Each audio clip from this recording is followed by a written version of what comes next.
Что объединяет всех живущих людей на Земле?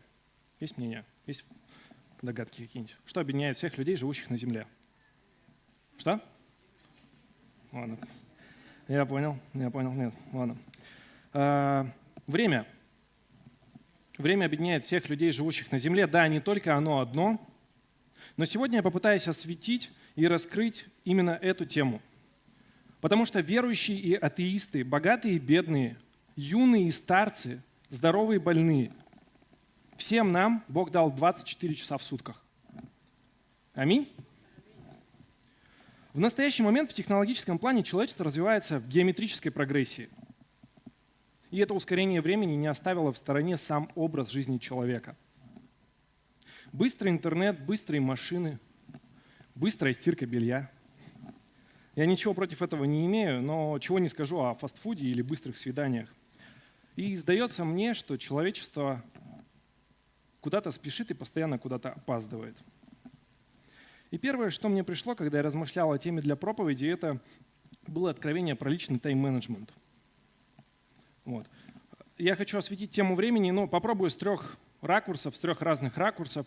И первое – это личный тайм-менеджмент. Можно, пожалуйста, картинку? Я не стою на месте, я иду, впрочем, как и все мы, и Бог работает со мной. Вот. И с появлением Арины в моей жизни, Арина – это моя будущая жена, моя невеста на данный момент, Бог начал особым образом работать со мной в разных сферах моей жизни. Начал учить меня многим вещам, в том числе, как распоряжаться временем. И хочу подчеркнуть именно слово «распоряжаться», а не «тратить». Почему это важно? Потому что слово «тратить время» или в принципе «тратить» у меня лично ассоциируется с притчей о блудном сыне, который пошел и растратил все свое имение. А распоряжаться – это уже история про управление, про управитель. Пошел и распорядился то, пошел и распорядился это. Вот. Поэтому лично для себя я подчеркиваю важность отношения даже в словах к времени. Вот. Распорядитель – это управленец, ведь время – это ресурс. Время – это ресурс. То есть у нас есть такие ресурсы, как финансы, здоровье. Но финансы и здоровье, смею предположить, что это более возобновляемый ресурс. Почему? Потому что деньги, они как, да не будет такого, что они приходят и уходят, но деньги можно зарабатывать. Бывает там инфляция, обвалы, но потом все равно происходят изменения. Здоровье даст Бог всем, кто смотрит, всем, кто здесь, чтобы Бог насытил вас долготой, здоровьем вашу жизнь. Но опять же, здоровье – это тоже, можно сказать, возобновляемый ресурс, потому что, как минимум, мы с вами люди верующие, мы верим в то, что происходит чудеса исцеления. Кто согласен? А время, что время где-то вспять что-то повернется? Кто согласен с тем, что время – это не возобновляемый ресурс, который нам дан? Аминь. Буквально три цитаты про то, как в этих трех лицах будет отношение этого мира ко времени. Наполеон Бонапарт говорил: мы тратим время, но не знаем, как его вернуть. Альберт Эйнштейн говорил, что время – это иллюзия, но оно управляет нами. Махатма Ганди говорил, что время – это жизнь, и тратить его впустую значит терять жизнь. Но что нам говорит Писание на этот счет? Иисус сказал: «Я есть путь, истина и жизнь». Кто помнит это местописание? То есть не время – это жизнь, но время – это ресурс, которым нам нужно учиться распоряжаться. И опять же, эта проповедь больше откровение личное, то есть на момент до того, как я вступил в помолвку, я привык жить один, собственно говоря. У меня есть церковь, у меня есть служение, у меня есть работа. Тут Бог открывает новый этап для меня в плане того, что у меня появляется спутник по жизни. То есть мне приходится перестраиваться. И история о том, что ты уже такой: ага, вот у меня вот это по планам, и все, и больше ничего нет. А тут появляется, это я про себя просто говорю, на своем примере привожу, потому что для меня это прям откликнулось в один момент, что важно управлять ресурсом, учиться этому. И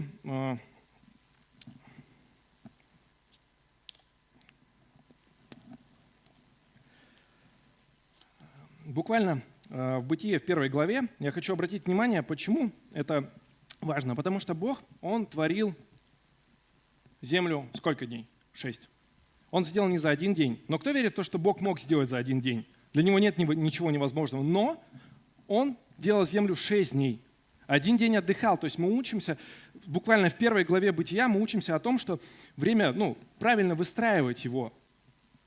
Потому что людям свойственно, тут две крайности. Лично у меня крайность касательно распоряжения времени была более такая халатная. И моя халатность ко времени довела до того, что, опять же, когда второй человек находится рядом, я понял, что, наступил момент, когда я должен пересмотреть на свое личное отношение ко времени. Аминь. Это относится, момент личного тайминга, уже от меня больше, наверное, к вам, ко всем, кто смотрит. Смею предположить, что, опять же, есть два типа людей, наверное, касательно личного времени. Первые – это те, кто максимально структурирует, которые гонятся куда-то постоянно за чем-то. У них очень насыщенная жизнь, да, и слава Богу. Но в какие-то моменты они могут, я сейчас не говорю про то, что церковь – это прям обязательно ходить. Это прежде всего ваши личные взаимоотношения с Богом. Да, он сказал, что надо быть в общении, но тем не менее, у каждого своя жизнь, у каждого личные взаимоотношения с Богом, поэтому для меня это важно ходить в церковь в воскресенье и служить. То есть, опять же, история о том, что у кого-то жизнь настолько плотником идет, не побоюсь этого слова, что где-то в какие-то моменты у него не остается времени на самое важное. Вы понимаете, о чем? С другой стороны, наоборот. История, когда ты не наблюдаешь за своими часами, не смотришь, не структурируешь их, у тебя появляется, делать нечего. У меня ассоциируется сразу данная ситуация, второй тип с избытком свободного времени. Опять же, мой тезка, царь Давид, когда он пас овец, что он делал? Он мог просто смотреть и следить. Все, овцы никуда не убегают, ничего. А что он делал? Кто-нибудь помнит? Кто делал Давид, когда был юный и пас овец? Молился, писал псалмы, выстраивал взаимоотношения с Богом, играл на арфе. Или гуслях, я не помню уж, простите. Что говорит Писание насчет того, чтобы, там нет такого, что делай так, делай так, делай так. Но что пишет апостол Павел в послании к Ефесянам 5 глава 16 стих? Новый русский перевод звучит так. «Дорожите временем, потому что в эти дни много зла».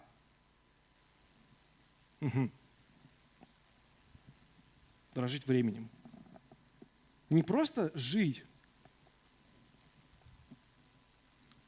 не самому по себе, не в какой-то, говорю, одна крайность – это когда ты прям утрировано все, у тебя нет времени на саму жизнь, ты зачем-то гонишься, да, веришь в Бога, но опять же, когда ты приходишь сюда, приходишь в церковь, приходишь к Богу, это может быть, с одной стороны, жертвой, даже банально то, что ты пришел.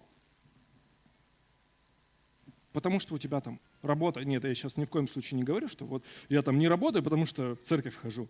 Не такая история. Но просто имеется в виду то, что это тоже может быть жертвой. Поэтому апостол Павел говорит, дорожите временем, потому что в эти дни много зла. Касательно того, что происходит в обществе людей, которым не открыто именно Дух Писания, у кого нет взаимоотношений с Богом, в 93-м псалме еще написано, что поэтому знает человеческие помыслы Господь, знает, что они всего лишь суета, что в конце концов писал Экклезиаст, то что все суета. Все суета.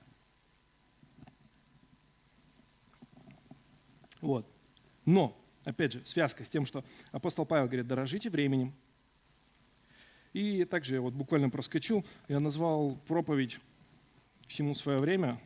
Даст Бог, что она будет как-то все-таки в духе самой проповеди. И, собственно говоря, чуть не забыл про Экклезиаст, 3 глава, 1 стих. Это «Всему есть свое время, и для каждого дела под небом есть свой час». Что касается личного тайм-менеджмента.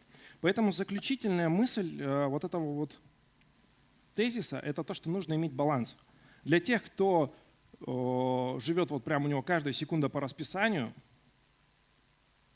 для того, кого сходить в церковь – это роскошь, мой совет – пересмотреть, опять же. Не потому что я такой крутой, а потому что Бог говорит. Сам Бог творил землю 6 дней, и 7-й день Он отдыхал. И для тех, у кого очень много свободного времени, пересмотреть на то, что дорожить временем. Второй пункт называется «Время – это инвестиции сердца».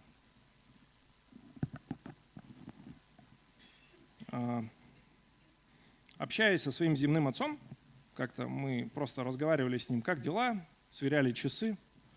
Вот. И про меру посвящения мы с ним разговаривали. Как-то в один определенный момент у меня мозг сгенерировал такую фразу «инвестиции сердца». Что это? Это мера посвящения. Есть теория 10 тысяч часов. Кто-нибудь слышал ее? Хоть один человек, слава Богу. Она уже, по идее, в разделе мифов, потому что ученые опровергли ее ввиду многих факторов, но по сей день люди находят нездравое зерно. Суть заключается в чем? В том, что чтобы стать успешным, чтобы добиться определенного результата, чтобы стать мастером, вам нужно в этом деле набить 10 тысяч часов практики. Чтобы стать крутым скрипачом, нужно 10 тысяч часов практики. Угу. Но, опять же говорю, почему она уже в разделе мифов? Потому что ученые ее опровергли ввиду того, что есть разные сферы, во-первых, где-то кулинария, где-то там рисование и так далее. Но, опять, люди находят в этом здравое зерно. К чему я это все говорю? Сейчас попробую все связать воедино, что касается инвестиций сердца. Вы улавливаете суть пока, понятно? Слава Богу. Евангелие от Матфея, 22 глава, 37-40 стих. Когда фарисеи пытались поймать Иисуса, уличить его, уловить его, они его спросили, какая главная заповедь. Иисус ответил: «Люби Господа, Бога твоего, всем сердцем своим, всей душой своей и всем разумом своим». Это первая и самая важная заповедь. Вторая же подобна ей: «Люби ближнего твоего, как самого себя». Весь закон и учение пророков основаны на этих двух заповедях. Такие, так, время и люби. Че к чему? В прошлый раз, когда я проповедовал тему больше, чем просто слово. То есть я рассматривал про слово. И кто-нибудь помнит, что я упоминал Гэри Чепмана, автора книги «5 языков любви»? Кто-нибудь помнит? Угу. И так получилось, на самом деле, когда я уже определился с этой темой, начал готовиться, я потом, Гэри Чепман опять в этой проповеди будет тоже. Цитата из книги доктора Гэри Чепмана «5 языков любви». Первый язык любви, по стечению обстоятельств, это было слово. Второй язык любви – это время. Главное для того, это цитата из его книги. Главное для того, кто говорит на языке времени, быть вместе с супругом. Мы рассматриваем сейчас не только супруга, мы рассматриваем, в принципе, взаимоотношения с человеком и перейдем из взаимоотношений с человеком во взаимоотношения с Богом. Возвращаясь к цитате. Главное для того, кто говорит на языке времени, быть вместе с супругом. Я не говорю рядом. 2 человека, которые сидят рядом в одной комнате, не обязательно вместе. Кто с этим согласен? То, что можно сидеть рядом, но быть далеко. Быть вместе значит уделять внимание друг другу. Когда отец, сидя на полу, играет в мяч с 2-летним сыном, его внимание приковано к ребенку, и они вместе. Если же, катая мячик, отец говорит по телефону, его внимание рассеяно. Поддерживаем. Некоторые считают, что вместе проводят время, хотя на самом деле просто живут под одной крышей. Они рядом, в одном и том же доме, в одно и то же время, но они не вместе. Муж, который разговаривает с женой и одновременно смотрит спортивные новости, не уделяет ей времени, потому что не ей принадлежит его внимание. Я, опять же, возвращаюсь к своей истории. На момент, когда я не был в отношениях, не был в помолвке, читал эту книгу, такой, а сейчас я. Такой, Спасибо за терпение, дорогая моя. Опять же, лого стал Рема в данном случае. Проводить время вместе не значит сидеть, уставившись друг на друга. Нужно чем-то заниматься. Чем? Не так уж важно. Главное ощутить, что мы вместе, что мы уделяем друг другу внимание. Общее дело помогает почувствовать это. Не важно, во что отец и сын играют вместе. Важно, что между ними возникает связь.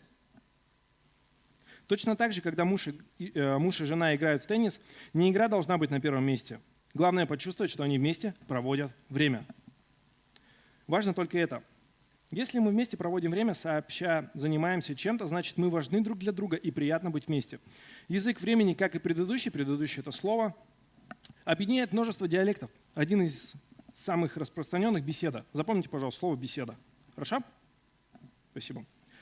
Этим словом я обозначаю доверительный дружеский разговор, обмен мыслями, чувствами, желаниями, жалобы мужа или жены, которые не разговаривают. Чаще всего не надо воспринимать буквально, но я думаю, это уже можно опустить.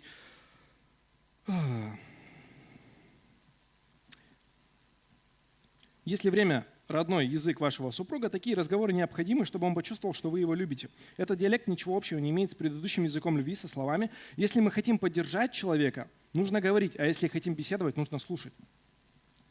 То есть, опять же, это время. Это время. И взаимосвязь, то, что Иисус говорит, самая главная заповедь – люби Господа Бога всем сердцем, всей душой, всем. Вот. И вторая, подобная ей, люби ближнего, как самого себя. Время – это ресурс. То есть, если вы любите человека, не буду говорить так, вынуждены делиться этим ресурсом. И вкратце, невозможно быть хорошим семьянином, если ты не посвящаешь время, не уделяешь время жене. Даже не обязательно, если бывает такое, что вот не этот язык любви у человека. Как бы есть вероятность того, что все 5 языков заложены в человеке, но есть какие-то, которые особо выделяются. То есть даже если там, у вашего человека не обязательно жена, сын, брат, просто друг, если вы понимаете, что для него время – язык любви, проведя нехитрый анализ по той же самой книге, вы понимаете, насколько важно уделять время. И опять же говорю, невозможно быть хорошим семьянином, не посвящая этому времени. Вот еще раз, теория 10 тысяч часов, то, что для того, чтобы преуспевать в чем-то, нужно инвестировать туда свое сердце, посвящать время. Инвестиции сердца, посвящение времени. То есть нужно вкладывать себя в это. Нехитрое послание на самом деле. И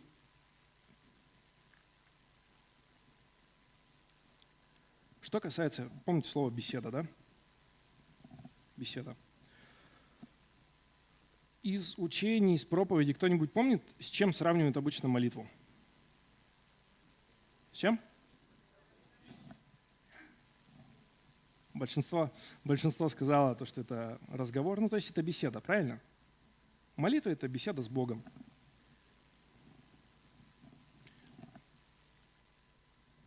И опять же, беседа требует посвящения. То есть не просто ты там с утра прочитал, я прежде всего в свою жизнь это говорю, не просто с утра прочитал стих дня в Библии или там одну главу и помолился «Господи, благослови», а это живые взаимоотношения, которые требуют посвящения.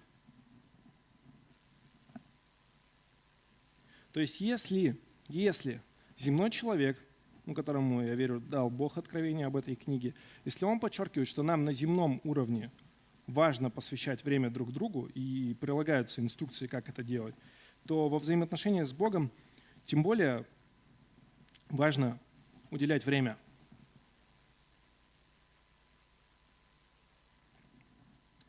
И плавно переходя в третью часть, я не знал до последнего, как ее назвать, поэтому назвал ее «Время и Бог», а Бог и время. Вот. Здесь более интересно. Тут попробую разобрать в разных аспектах, что говорит Библия о времени. В Библии мы встречаем разные истории о взаимодействии человека, времени и Бога. чаще всего людям хочется, вот опять же, как я в самом начале говорил, что у нас как бы сейчас эра фастфуда. Ну, это так, все быстро, здесь сейчас. Купи машину, здесь сейчас, не выходя из дома. Получи там 5-летнее образование здесь сейчас, буквально за один клик. Да, я не говорю, что это прям плохо, но когда, подчеркиваю, когда вот те блага, которые нам дают, ну, которые само человечество получило с Божьей помощью, комфорт, там, убыстрение, что у тебя теперь сейчас интернет, буквально ты там можешь загрузить то, что там в 90-е ты там ждал несколько минут, у тебя пока загрузится страница, сейчас ты загружаешь в один клик. Слава Богу! Но когда у человека уже складывается такое мышление, образ жизни, все быстро, все здесь и сейчас, часто Бог вырабатывает в нас смирение. И не только в нас, Библия об этом пишет.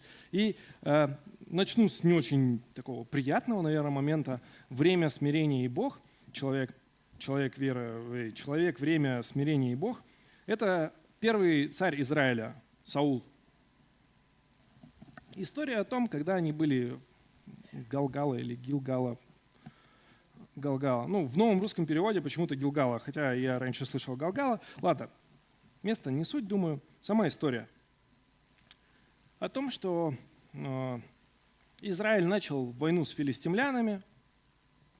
Ну, ничего удивительного в этот момент. Ну, в то время как бы это, видимо, было нормально, постоянно какие-то стычки.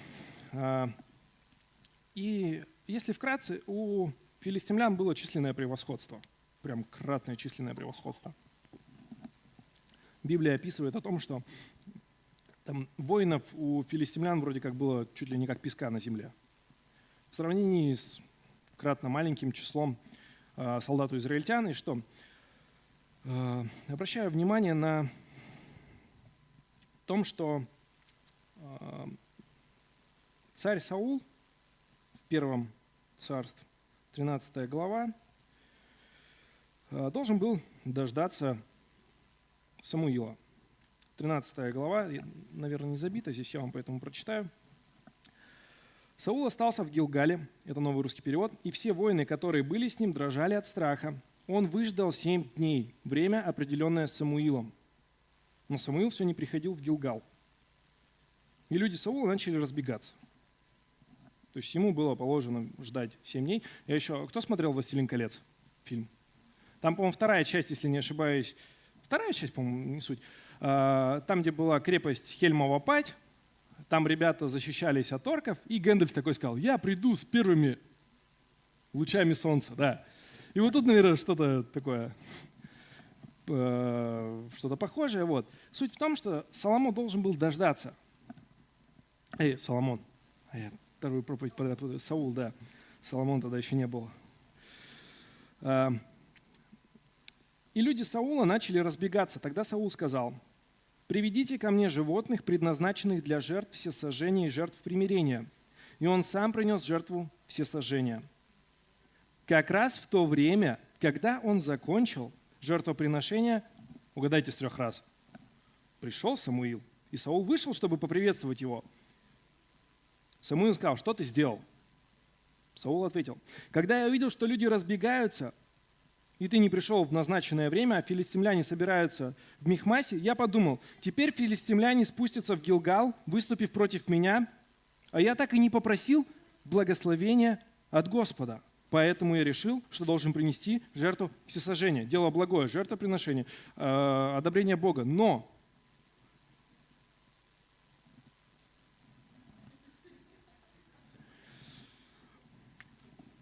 вот, то есть как бы дело-то благое. И в принципе, то есть мы, люди часто, нам дарована великая привилегия о том, что мы можем...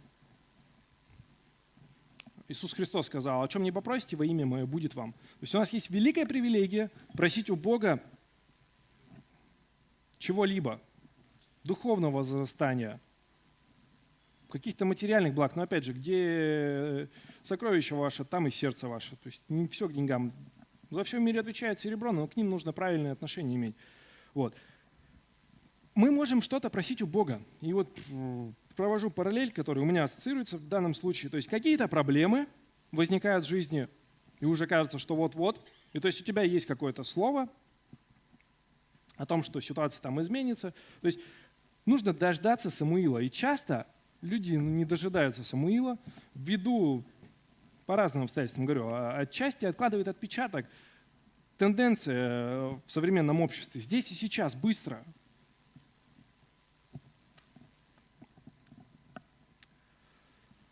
Более обнадеживающая, ну не то что обнадеживающая, более такая воодушевляющая история с Лазарем. Когда он заболел, его ждали о том, что он исцелит.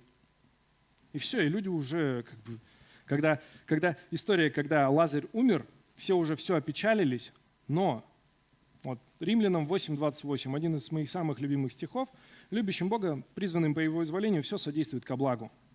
И Бог явился в этом. То есть Иисус Христос уже исцелял, будучи на земле, слепых, расслабленных, то есть хромых.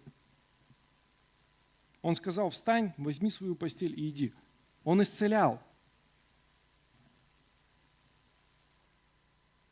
Но тут другая история. То есть сестры, они более чем уверен, что они ждали: приди и исцели, приди и исцели, приди и исцели. И мы также вот здесь и сейчас: Господи, даруй там вот это, помоги. Но почему-то в Божьих планах было то, что сначала Лазарь умер, но потом он воскрес. И это уже другая ценность того, что это не очередное, я не умоляю, Господи, исцеление — это тоже вообще аллилуйя, слава Богу.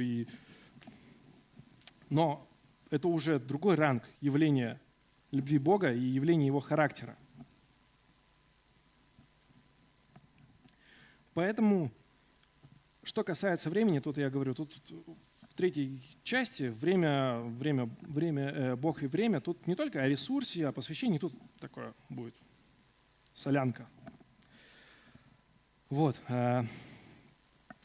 Поэтому часто люди, они хотят здесь и сейчас, даже благие какие-то моменты. Но опять же, история вот, почему-то Бог подчеркивает, Иисус когда рассказывал историю с плевелами, то, что можно здесь и сейчас вырвать сорняки.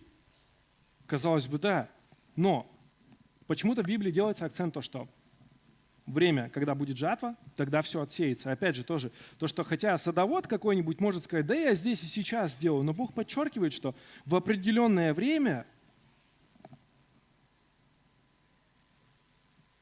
будет результат. И опять же еще интересный момент, абсолютно никакого ноу-хау, не нужно быть умным, чтобы подумать об этом. Но я в самый последний момент подумал: недаром у нас даже 4 сезона в году. У нас не круглый год лето, у нас не круглый год осень. И каждый период для чего-то есть. Опять же, время сеять, время жать.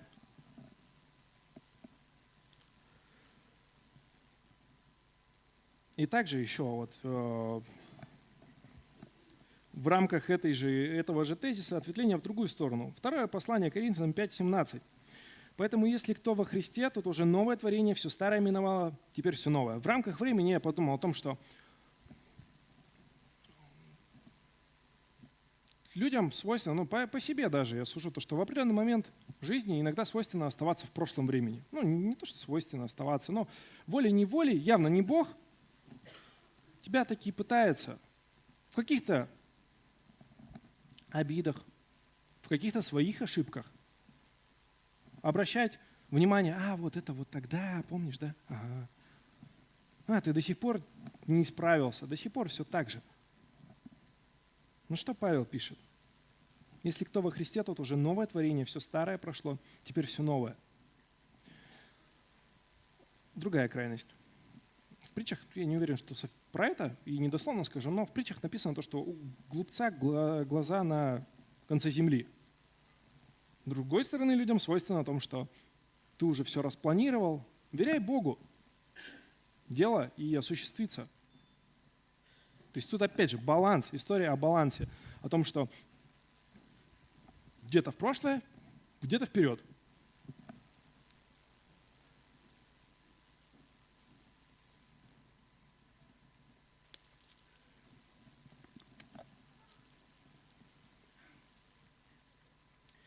И также в послании к Галатам ободрение идет в различные периоды. Галатам 6 глава 9-10 стих. «Делая добро, да не унываем, ибо в свое время пожнем, если не ослабеем. Итак, доколе есть время, будем делать добро всем, а наипаче своим по вере». Тоже интересно. Пока, доколе есть время. То есть, опять же, ресурс, который, возвращаясь к самому началу, апостол Павел подчеркивает. Он не просто говорит, вот делай добро, да не унываем, ибо в свое время пожнем и не ослабеем. Будем делать добро, особенно своим по вере. Просто. Можно было сказать так. Но он подчеркивает, доколе есть время, доколе оно есть. Он призывает, будем делать добро всем, а наипаче своим по вере.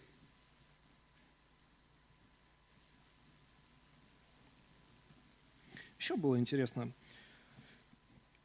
что Бог говорит касательно этого, что Писание говорит. Псалом 45, 11 стих. Вот в тенденции, опять же, ускорения, убыстрения и даже в плане служения какого-то в церкви людям часто, вот я служу, там, вот это. В 45-м псалме пишется в 11 стихе: «Остановитесь и познайте, что я Бог, буду превознесен в народах, превознесен на земле». Он побуждает нас останавливаться в некоторые моменты.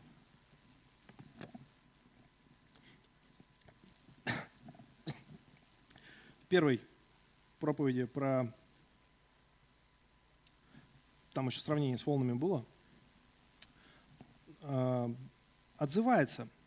Время с Богом, периоды разные бывают. Периоды большего посвящения. Где-то там, вот сейчас так обстоятельства складываются, что Бог ведет тебя вот так, тем или иным образом.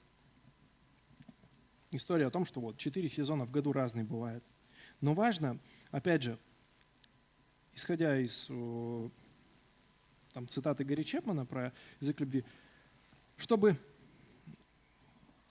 в настоящий момент, вот есть фраза такая, в свое время быть на своем месте. Чтобы в свое время быть на своем месте и правильно проходить это время, этот сезон, важно посвящать время Богу, еще раз, личным взаимоотношениям с Богом. Для этого, возвращаемся в самое начало, еще раз повторяю, важно иметь баланс между тем, что ты живешь по расписанию, и тебе просто некогда. И второе, когда тебе делать нечего, обычно, вот, смею предположить, когда мне прям делать нечего, я редко прям задумываюсь о том, что почитать Библию, ты такой, как бы даже себя и утешаешь тем, что да, чуть попозже, нормально, все равно время есть. Ну вот, еще раз. Первое – это тайм-менеджмент, светская такая фраза, но я не подобрал аналогии, поэтому вот. Второе – это мера посвящения. Мера посвящения. Не всему нужно посвящать там, столько времени, сколько вы посвящаете жене или мужу, или детям, или служению. То есть в этом нужно также возрастать.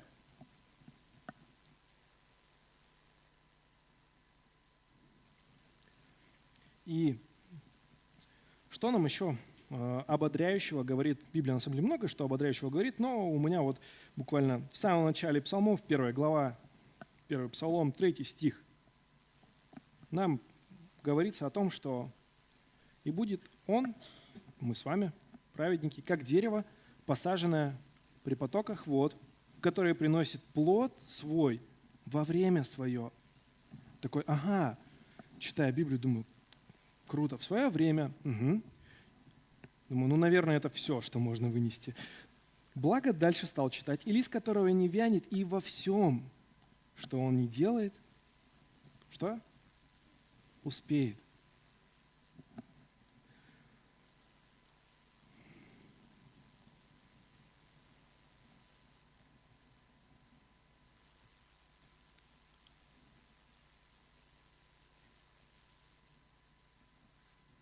Вячеслав Валерьевич, а можно вас, пожалуйста?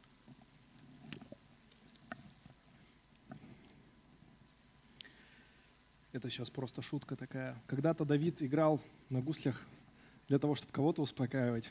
А в данной ситуации на гуслях играют для Давида. Я шучу. Для Бога. Это шутка просто. И чуть дальше, именно в последнем ключе, в ключе связь человек, время, Бог, я бы хотел попробовать пойти в большую, наверное, глубину. У меня для начала вопрос. Есть кто-нибудь, кто сегодня первый раз здесь? Никого нет? Все спасены? Слава Богу. Значит, нам есть над чем работать. Вот.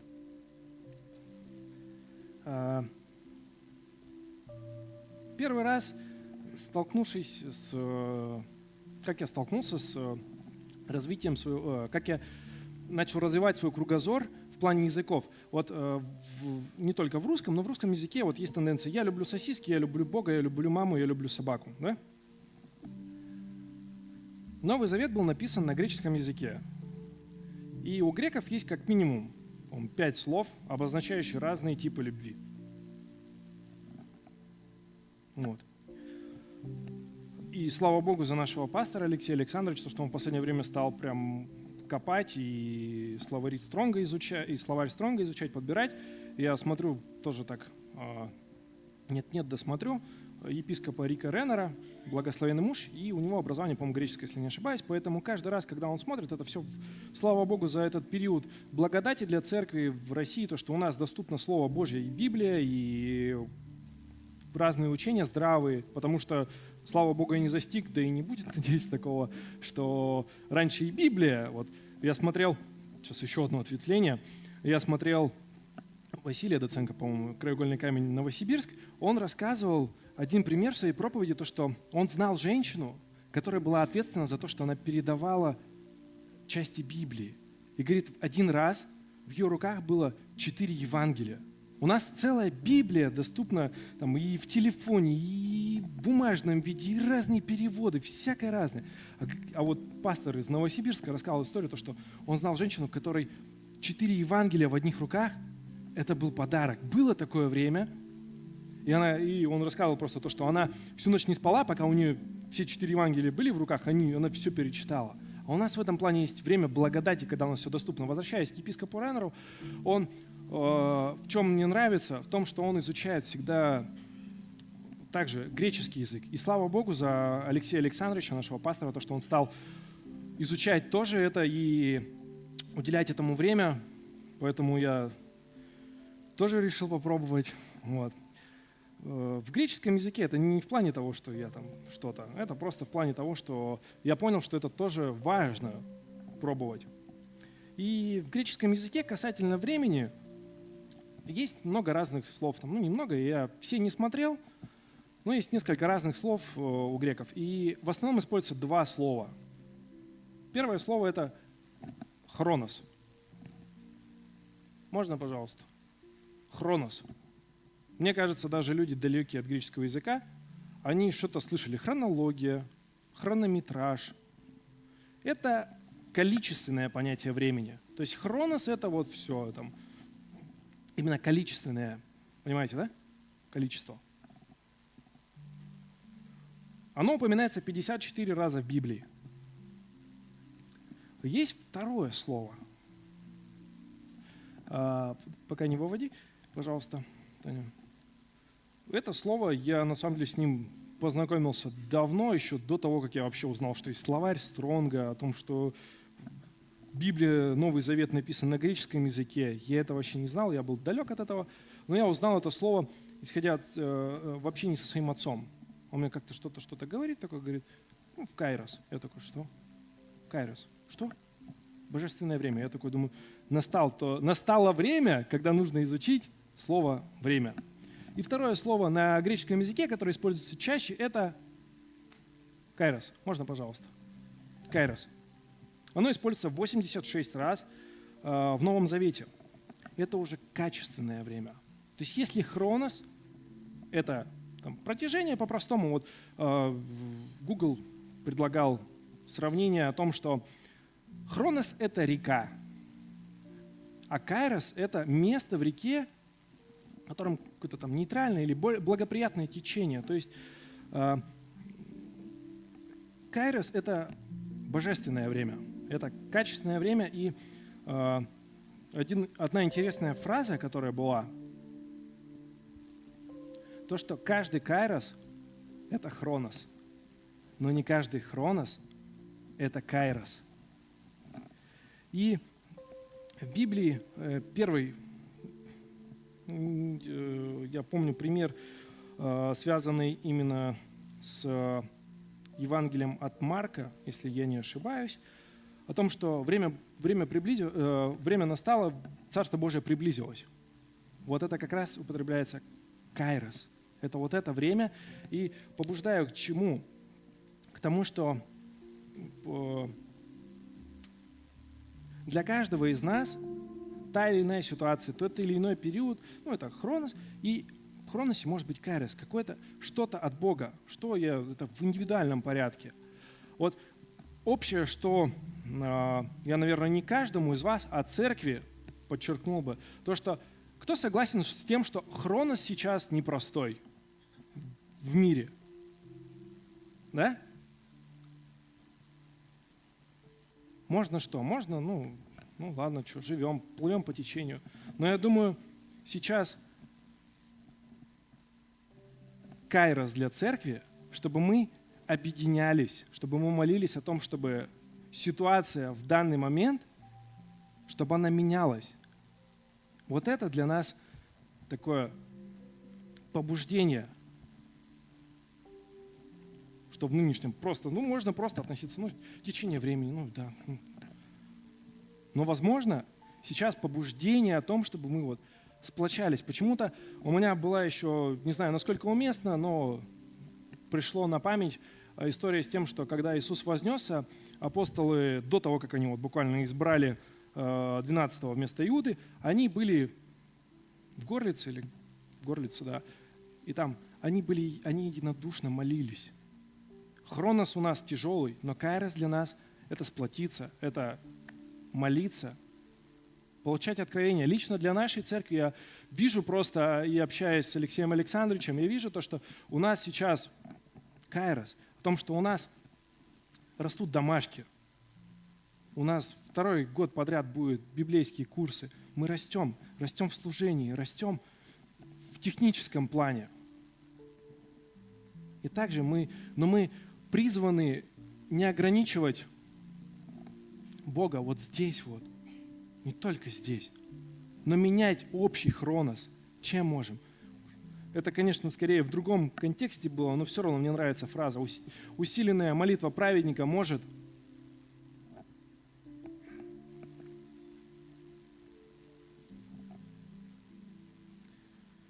и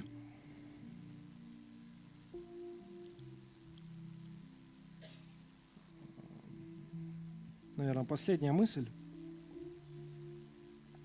касательно времени с Богом. Это, наверное, больше к неверующим людям относится, но я все равно озвучу ее. Буквально незадолго до того, как я начал готовиться, за неделю, за две, я общался со своей мамой, слава Богу, она из 31-й книги притч, слава Богу за нее. Я общался о том, что такой период времени сейчас лично для меня непростой, это по большей части ограничивается именно в себе. Я сейчас не жалуюсь, просто делюсь о том, что я говорю, у меня как будто кризис веры какой-то проходит. Как будто иногда противодействие такое, что ты что-то делаешь не так, еще что-то. Ты вспоминаешь те времена, когда ты только пришел к Богу, ты такой, да! А сейчас такой, Но мне мама ободряет, говорит о том, что Царствие Божие усилием берется. И о том, что также запомнилась цитата Билла Джонсона, это Беффл, это Америка. Слава Богу за него. Он фразу сделал, которая, сказал фразу, которая меня ободряет иногда. О том, что мы верующие, а не чувствующие. И даже если кажется в данный момент, что что-то не так, ты берешь и просто, надо, вот читаешь, не исходя из того, что надо, Бог сказал читать Библию, буду читать, а ты понимаешь, надо тебе.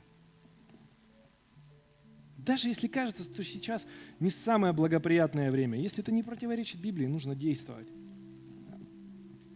И вот, мама мне что-то говорит еще, я такой, сейчас подожди, такой, интересная мысль. Интересная мысль заключается в том, что попробую донести.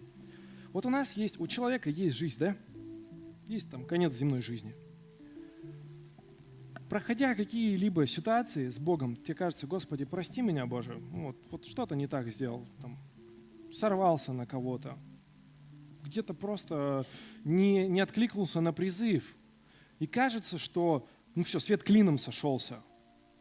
И опять же говорю, там что-то тебя пытается тащить аж в прошлое, что-то акцентирует твое внимание и ворует твое время и мир. Но Бог что?